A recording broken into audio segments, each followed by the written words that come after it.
चल हट।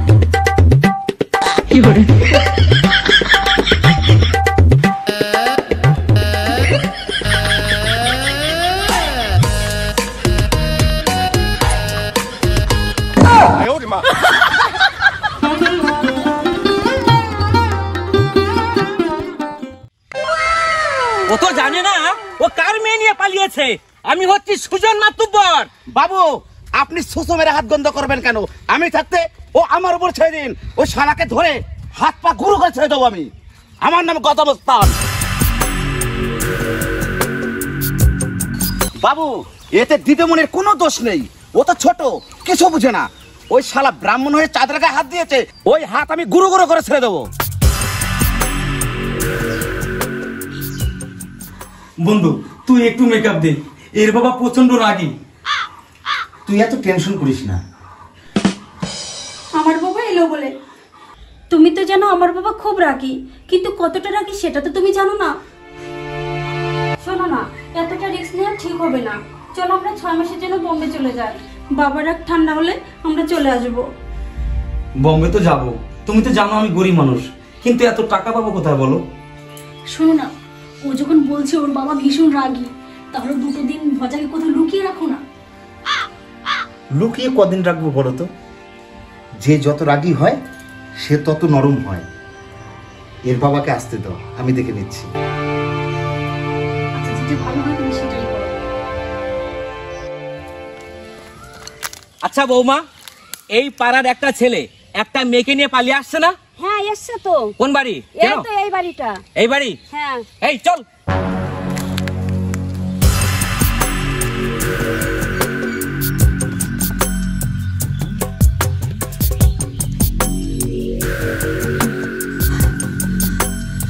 ওই তো বাবা চলে এসছে।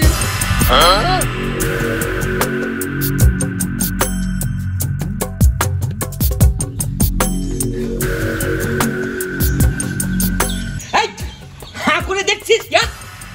ওই ছোকরাটাকে ধরে নিয়ে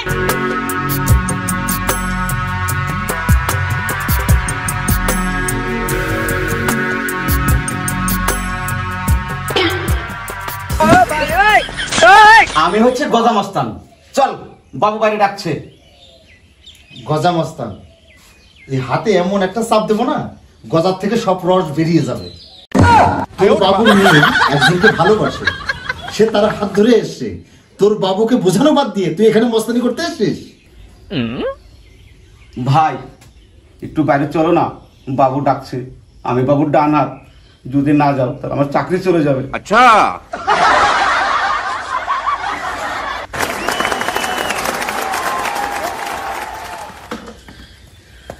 বাবু এসছে। ওই! আরে তুমি সেই বিখ্যাত ব্যবসায়ী সুমন্ত সান্যালের ছেলে না? হ্যাঁ, আপনি কি আমার চেনেন?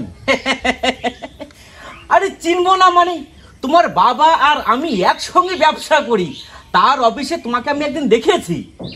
তাহলে তো খুব ভালোই হলো, বসেন। আচ্ছা বাবা, তুমি আমার মেয়েকে ভালোবাসো, আমাকে বলবা তো। আমি তোমাদের দুজনের ধুমধাম করে বিয়ে দিতাম।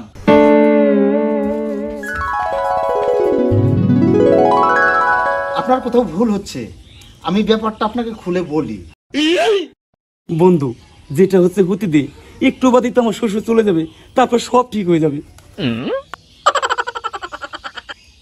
বাবা এ কে?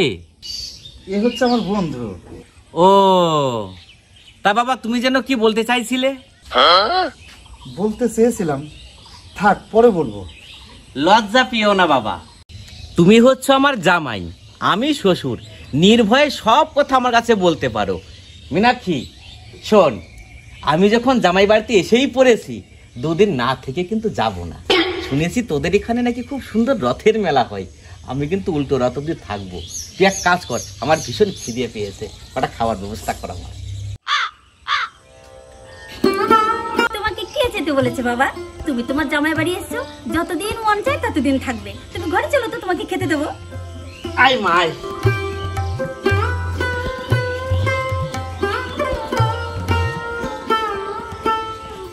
দিলি তো ফ্যাসাদে ফেলে, আমার থাকার উপায় নেই, বাড়ি যেতে হবে। না বন্ধু, তুই এইভাবে বলিস না, 2 দিন থাক, কি হবে? মিনাক্ষী, হ্যাঁ বাবা, মা এখানে আয়। বলো। আমার খুব ঘুম পাচ্ছে, আমার শোয়ার জন্য একটু বিছানা করে দে। বাবা, এই ঘরে বিছানা করা আছে তোমার জন্য, তুমি যাও শুয়ে পড়ো। ও আচ্ছা, ঠিক আছে।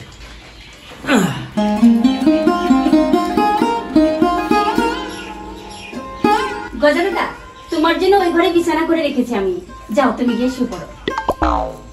দিদিমণি, আমার একা থাকতে খুব ভয় লাগে। এইখানে যখন ফ্যান আছে তাহলে আমি এখানে শুয়ে পড়ি। এইখানে শুবে? ঠিক আছে।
বাবু, ঘর খোলেন।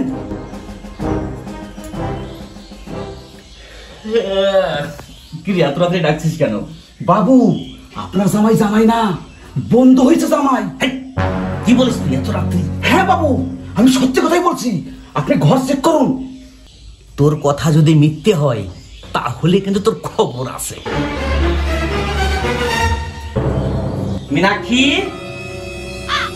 এ মীনাক্ষী,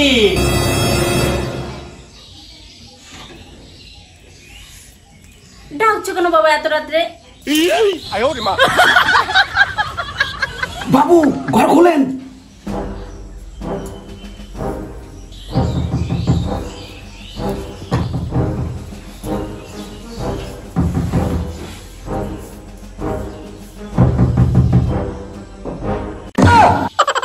যা মা, শুয়ে পড়।